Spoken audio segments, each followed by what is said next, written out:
Hello ಪ್ರಿಯ ವೀಕ್ಷಕರೇ ಹಾಗೂ ಬಂಧುಗಳೇ, ನಾನು ನಿಮ್ಮ ಕನ್ನಡತಿ ಕವಿ. ಎಲ್ಲ ಹೇಗಿದ್ದೀರಾ? ನಾನು ತುಂಬ ಆರಾಮಾಗಿದ್ದೀನಿ. ಇಲ್ಲಿ ವೆದರು ತುಂಬ ಕೆಟ್ಟದಾಗಿದೆ. ಮಳೆ ಇಲ್ಲ, ಬಿಸಿಲೇ ಇದೆ.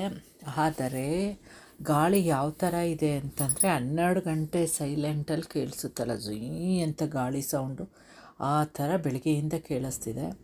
ಆಮೇಲೆ ಮರಗಳೆಲ್ಲ ಬಿದ್ದೋಗಿದೆಯಂತೆ. ಹಸ್ಬೆಂಡ್ ಹೇಳಿದ್ರು. ಅವರಿವತ್ತು ಜಾಬಿಂದ ಬೇಗನೆ ಬಂದುಬಿಟ್ರು. ನನಗೂ ಆಶ್ಚರ್ಯ. ನಾನು ಆಗ ಅಡುಗೆ ಮಾಡ್ತಾಯಿದ್ದೆ ಮಧ್ಯಾಹ್ನದ್ದು ಮಕ್ಕಳಿಗೆ. ಆಗ ಬಂದುಬಿಟ್ಟು ಇದು ಮಾಡಿದ್ರೆ ನನಗೆ ಏನಿದು ಅಂತಂದಾಗ ಆಗ ಒಂದೊಂದು ದಿನ ಲೇಟಾಗಿ ಬರ್ತೀವಲ್ಲ, ಅದಕ್ಕೆ ಇವತ್ತು ಬೇಗ ಬರೋದಕ್ಕೆ ಪರ್ಮಿಷನ್ ಸಿಕ್ತು, ಅದಕ್ಕೆ ಬಂದೆ ಅಂತ ಹೇಳಿದ್ರು. ಆಗ ಅವರು ಹೇಳಿದ್ರು ಮರಗಳೆಲ್ಲ ಬಿದ್ದೋಗಿದೆ ಅಂತ.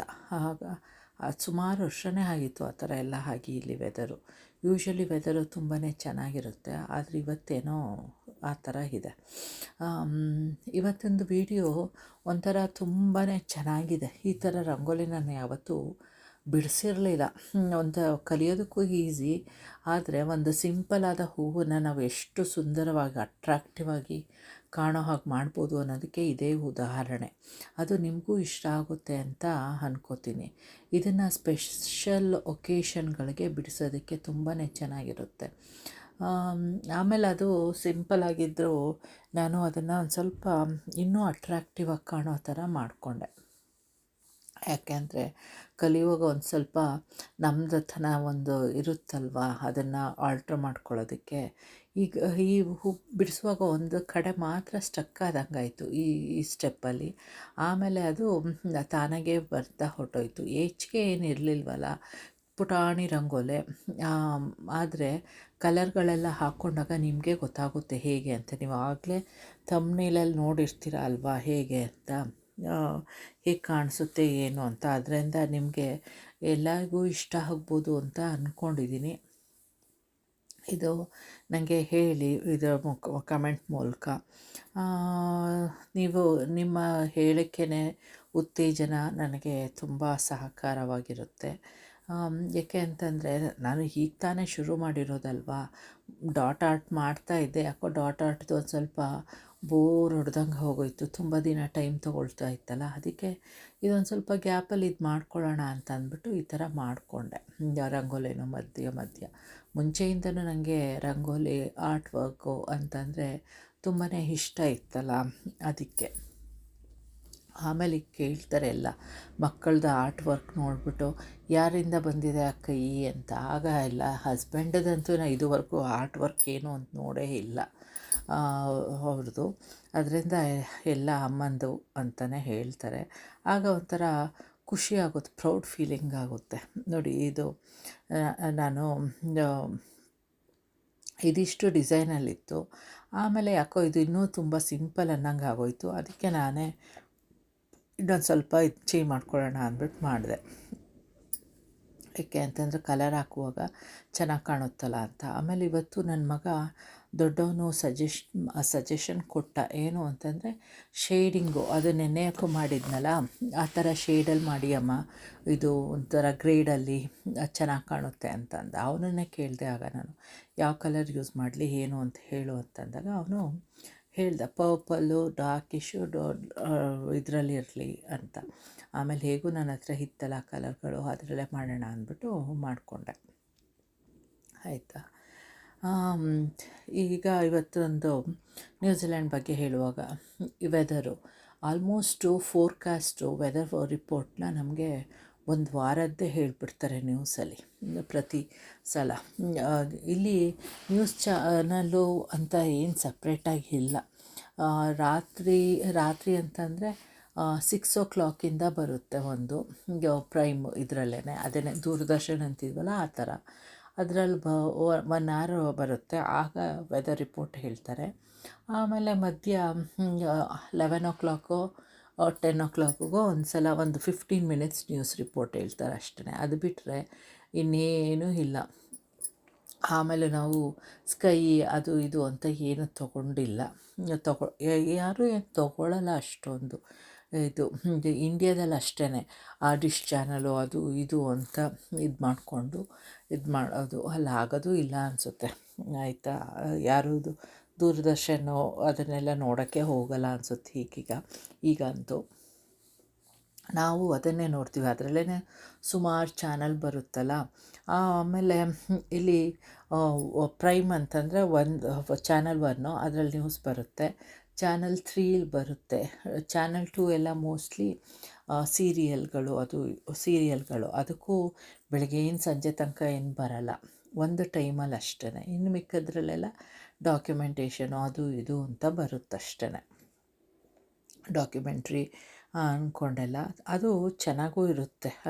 ಅದರಲ್ಲೇ ಜಿಯೋಗ್ರಫಿಕ್ ಚಾನಲ್ ತೋರಿಸ್ತಾರೆ ಸ್ವಲ್ಪ ಟೈಮು, ವಾರಕ್ಕೊಂದ್ಸಲ ಎಲ್ಲ. ಅದರಿಂದ ನಾವು ಆ ಥರದ್ರಲ್ಲೇ ಏನು ಇದಾಗಂತೂ ನೋಡಲ್ಲ. ಆಮೇಲೆ ಒಂದಷ್ಟು ಮಾರ್ನಿಂಗ್ ಟೈಮ್ ಅಂತೂ 9 to 10 ಅಂತೂ ಪ್ರೋಗ್ರಾಮ್ಗಳು ಚೆನ್ನಾಗಿರುತ್ತೆ, ಕ್ವಿಝ್ ಪ್ರೋಗ್ರಾಮ್ಗಳು. ನಾನು ಹಸ್ಬೆಂಡ್ ಅಂತೂ ಸಾಮಾನ್ಯ ನೋಡ್ತಿದ್ವಿ ಮಕ್ಕಳು ಸ್ಕೂಲ್ಗೆ ಹೋದ್ಮೇಲೆ. ಅದು ಒಂದು ಫಿನಿಷ್ ಲೈನ್ ಅಂತ ಬರೋದು ಚೆನ್ನಾಗಿ. ಆಮೇಲೆ ಮತ್ತಿನ್ಯಾವುದು ಫಿನಿಷ್ ಲೈನ್ ಆದಮೇಲೆ ಅದು ರೆಡಿಕ್ಯುಲಸ್ ಅಂತ ಬರೋದು, ಲಿಂಗೋ ಅಂತ ಬರುತ್ತೆ. ಇನ್ನು ಯಾವ್ಯಾವುದು ರೋಲರ್ ಕೋಸ್ಟರ ಏನೋ ಡೀಲ್ ಅಂದ್ಕೊಂಡು ಎಲ್ಲ ತುಂಬ ಚೆನ್ನಾಗಿ ಇರ್ತಿತ್ತು ಅದು.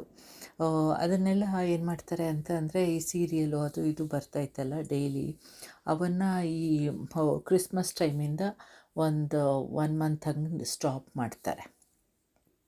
ಯಾಕೆಂದರೆ ಕ್ರಿಸ್ಮಸ್ ಟೈಮಲ್ಲಿ ಎಲ್ಲರೂ ರಜೆ ತೊಗೋತಾರಲ್ಲ, ಅದಕ್ಕೋಸ್ಕರ.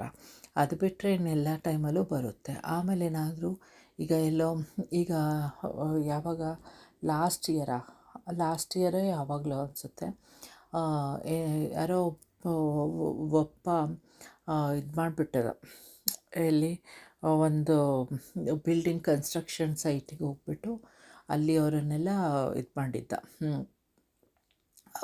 ಆಗ ಕೂಡಾಕ್ಕೊಂಡಿದ್ದ. ಆಗ ಮಾತ್ರ ಅದನ್ನು ಡೈರೆಕ್ಟ್ ರಿಲೇ ತೋರಿಸ್ತಿದ್ರು, ಏನು ಅಲ್ಲಿಂದನೇ ಅಲ್ಲ, ಸರೌಂಡಿಂಗ್ ಏರಿಯಾದ್ದು ಇದು. ಅದು ಮುಗಿಯೋ ತನಕ ಯಾವ ಪ್ರೋಗ್ರಾಮು ಇರಲಿಲ್ಲ. ಆ ಥರ ಇಲ್ಲಿ ಎಲ್ಲದಕ್ಕೂ ಒಂದು ಸ್ವಲ್ಪ.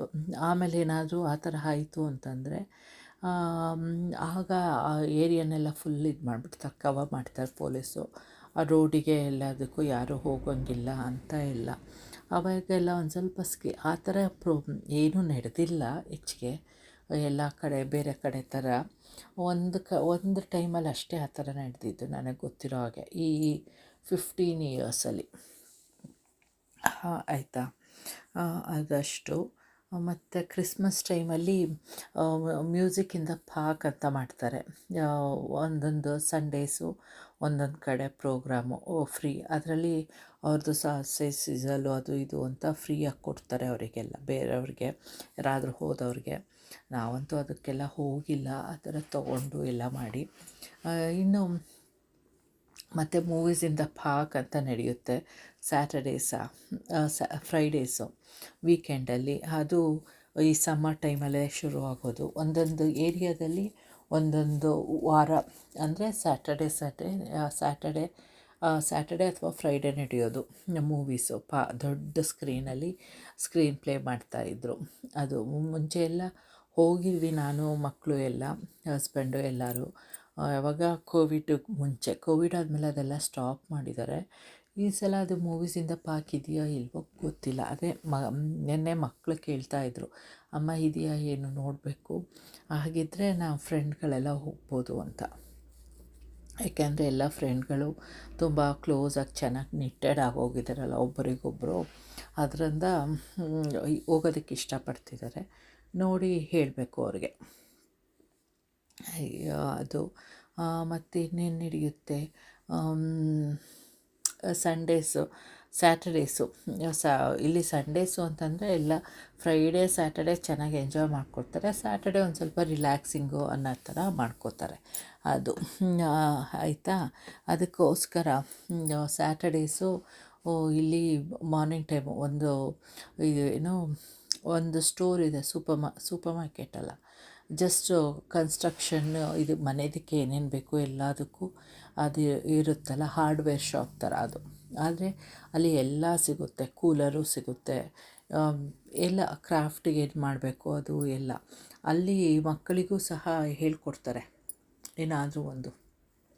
ಅವರೇ ಹೇಳಿ ಇದು ಬಾಕ್ಸ್ ಹೇಗೆ ಮಾಡೋದು ಏನು ಅಂತ ಎಲ್ಲ ಆ ಥರ ಎಲ್ಲ ಹೇಳ್ಕೊಡೋದ್ರಿಂದ ಅದು ಚೆನ್ನಾಗಿರುತ್ತೆ ಮಕ್ಕಳಿಗೆ ಕಲಿಯೋದಕ್ಕೆ ಹೋಗೋದಕ್ಕೆ ಕಲಿತಾರೆ ಕೂಡ ಅಲ್ಲಿ ಹೋಗ್ಬಿಟ್ಟು ಹೇಳ್ಕೊಡ್ತಾರಲ್ಲ ಅವರೇ ಹೇಳ್ಕೊಟ್ಟು ಮಾಡಿಸ್ತಾರೆ ಮಕ್ಕಳಿಗೆ ಅಥವಾ ಏನಾದರೂ ಅವರೇ ಪೇಂಟು ಎಲ್ಲ ಇಟ್ಬಿಟ್ಟು ಇಲ್ಲಿ ಆ್ಯಕ್ಟಿವಿಟೀಸ್ಗೆ ತುಂಬಾ ಪ್ರಾಮುಖ್ಯತೆ ಕೊಡ್ತಾರೆ ಎಲ್ಲ ಕಡೆ ಈವನ್ ಸ್ಕೂಲಲ್ಲಿ ಪ್ಲೇ ಹೋಮ್ಗಳಲ್ಲಿ ಎಲ್ಲ ಕಡೆನೂ ಅದು ಚೆನ್ನಾಗಿರುತ್ತೆ ಕೂಡ. ನಾನು ಸುಮಾರು ಸಲ ಮಕ್ಕಳನ್ನ ಕರ್ಕೊಂಡು ಹೋಗಿದ್ದೀನಿ ಅವ್ರಿಗೆ ತೋರಿಸೋದಕ್ಕೆ ಮಾಡೋದಕ್ಕೆ ಎಲ್ಲದಕ್ಕೂ ಆಯಿತಾ. ಈಗ ಇವತ್ತು ಇಲ್ಲಿ ನ್ಯೂಜಿಲ್ಯಾಂಡ್ ಬಗ್ಗೆ ಹೇಳಿದ್ದು ಸ್ಟಾಪ್ ಮಾಡ್ತಾಯಿದ್ದೀನಿ. ಈಗ ಡಿಸೈನ್ ಬಗ್ಗೆ ಹೇಗೆ ಅನ್ನಿಸ್ತಿದೆ ಹೇಳಿ.